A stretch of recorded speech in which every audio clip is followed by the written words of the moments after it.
All right, guys, go ahead and get up your notes. While you're doing that, it is a Why Wednesday. So the question that I plucked out for this week is, why is the sky blue? That's a classic question. And I think it brings back the idea of what is color first. So color, we need to understand, is the wavelength of light that's reflected off of an object, right? That which is not absorbed. So we say that white is the reflection of all colors, and black is the absorption of all colors. So then when we see like green plants, it's reflecting wavelengths of green back while the other colors are being absorbed. So when sunlight is passing through our atmosphere, there's going to be absorption of different wavelengths of light, and what is not being absorbed or refracted back and thus passes through gives us that blue color. You'll note that when there are other materials up in the atmosphere, right, maybe like water, the sky goes from being blue to suddenly you see the refraction of that light, now giving us the full spectrum. In the case of clouds, we see clouds as white, and then as the light can't pass through because it's being manipulated around, clouds get heavier with more water, they become more gray, and those are our rain clouds. All right, so sky is blue.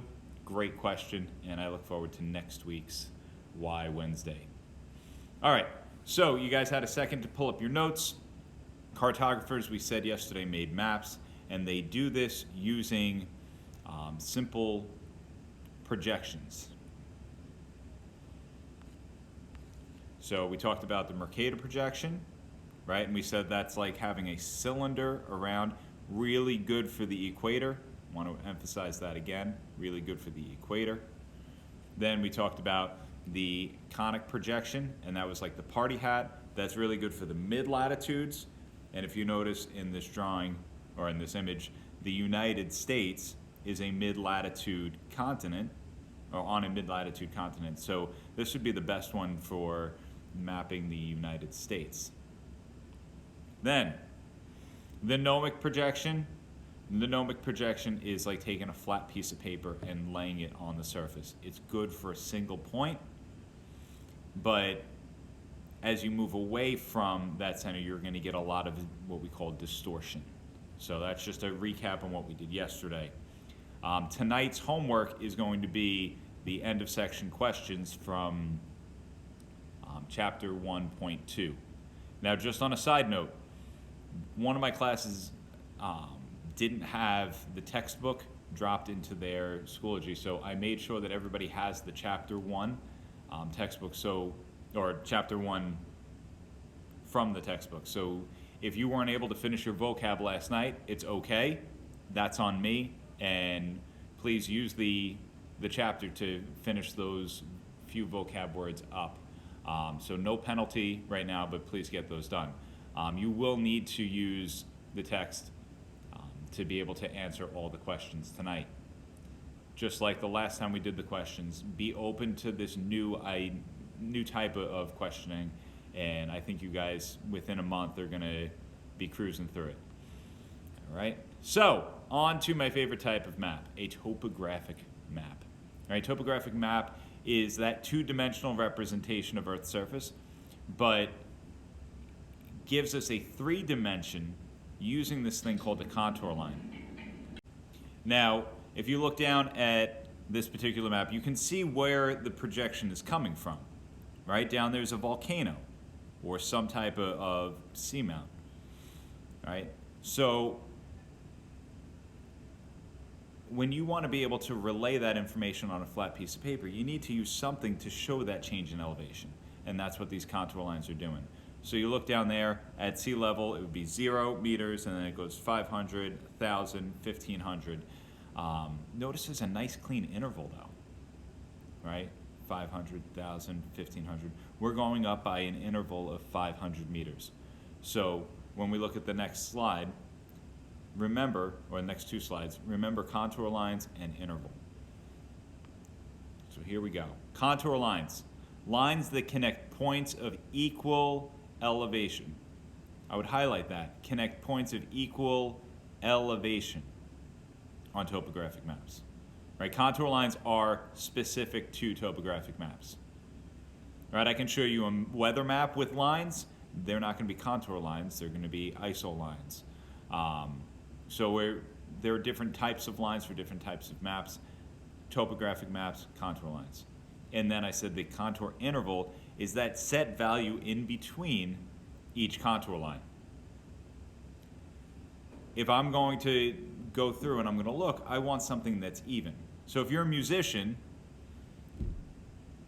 the staff that all your notes are on, there's even spacing. And even in music, right, you all took like elementary music class, you're do, re, mi, fa, sol, la, right? There's a set range, there's set interval that those pitches are going to be at, right? You don't just go do, re, mi, fa, sol. That sounds terrible. Right now you're probably cringing listening to this. So think about that. If we need even intervals in music, we need even intervals with our contour lines. And that's where on the last slide we saw 500 was our interval. Sometimes it might be 5 feet. Maybe it's 5 meters, maybe it's 25 meters. But it's going to be consistent throughout. 10, 20, 30, 40, 50, right? I think I've belabored the point. Now, the next idea, and by the way, if I'm going too fast, you can hit pause and go back and listen to this again, which is a great benefit for you. Index contours. Think about having a real topographic map. You could have 100, 200 contour lines on there. If you're making that map, do you want to sit there and write that number on every single line? And the answer would be no. That would be crazy. So instead, they use index contours where they label every 4th or 5th contour line and they'll make it bold. They'll label every 4th or 5th contour line and they'll make it bold. So you have a quick reference point. Now the other type of line that you're seeing here is a hatchered contour line. And these hatchers that you're seeing down here, and I'll just highlight them so that we all understand what we're talking about, right? Those are actually depression contours. So they're showing you that the elevation is going to go down. Now something really important to note here is that the first hatcher line is going to be the same value as the previous contour. So we went up to 700, now we're going down, so it passes 700 and then would come back down. I'm going to guess that this is probably 650. Right, probably a 50 meter or 50 foot interval.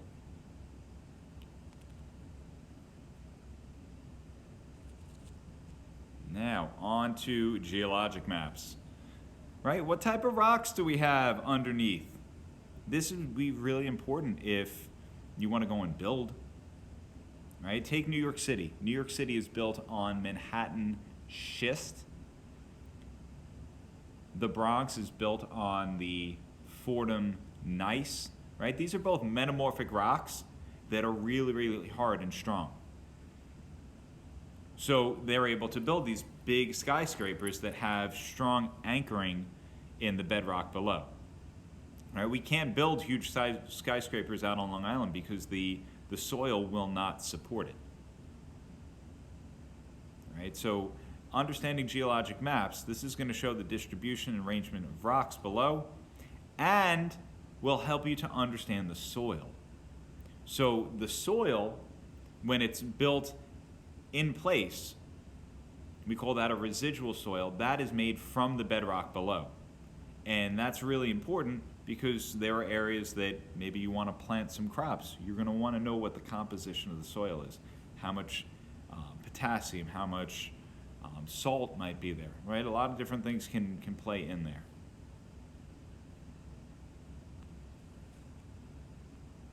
So, with geologic maps, scientists need to visualize Earth three-dimensionally.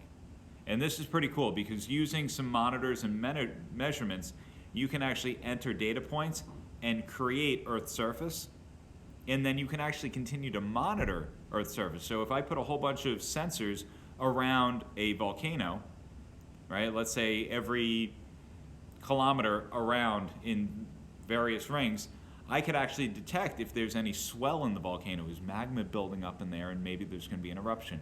That would be a great warning system, right? Or, hey, I've been noticing an increase in erosion in this particular area, right? All these different things give scientists the ability to understand how Earth's changing and realize Earth's surface is changing every single day, right? It's going to be an underlying theme. All right, now, map legend. Map legend is the key, right? When you go out to the outlets, maybe you want to find your favorite store, you look at the map and everything's just these little boxes with labels, and then you have to go to the legend to be able to figure out what B5 is, or K12, whatever it might be.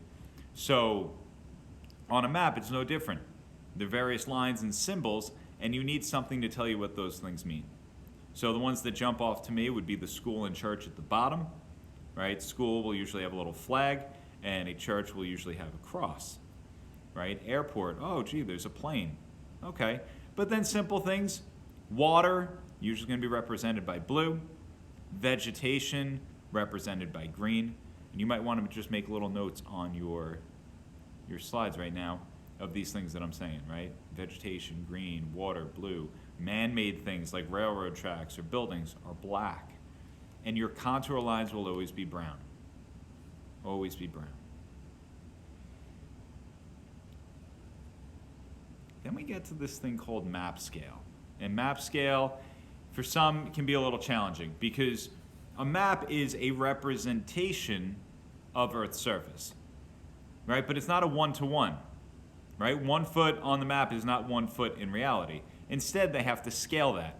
So maybe 1 foot on the map would be 1 mile, or 1 foot on the map would be 24,000 feet in reality, right? So there are different ways of doing this. They might verbally say 1 foot equals a mile, or 1 inch equals 1 kilometer. Usually they'll use the same metrics, by the way. Or maybe there's like a little picture at the bottom, and the little picture might look like this, right? They might have a line, comes across, and they just go 0, 1 mile. Well, that's not very helpful. But sometimes they'll give you a subdivision. So you got the half, and then you got the quarter, right? Other times, they might give you like a little block, and they split the block in half, and then in here, right? And you can actually see the subdivisions for the mile or the kilometer. The point is if I stretch and go, okay, that's how far apart my two objects are, I can figure out how far that distance is going to be. And that's super important when you're going out into the real world, right? I do a lot of hiking. I've looked at a lot of maps, and when I'm trying to figure out the best route to take, oftentimes I'll use the map scale to figure out, hey, guys, this is the shortest distance, or hey, I don't think we want to go down this trail. It looks really, really long. So that's what map scale's for. Map scale works, the same way as making a model of a train or a car, right? If any of you guys are into stuff like that. You can't have a locomotive because it's massive and probably bigger than your house. But you can have a scaled locomotive, and that's what model trains are. All right, with the remainder of your time, I know there was some confusion, again, with the textbook and the vocab. So if you didn't get your vocab done last night because you couldn't find the words, I gave you chapter 1. Go through and clean that up and get that turned in, please. Again, nobody's getting AD. Just take this time, finish it up, and then you can start your homework. Again, you're going to need to use the PDF of chapter 1 to be able to answer some of those questions. But really do a nice job. Prepare yourself. And remember, tomorrow we're changing rooms. We're going over to 110. Cool. Have a great day, guys.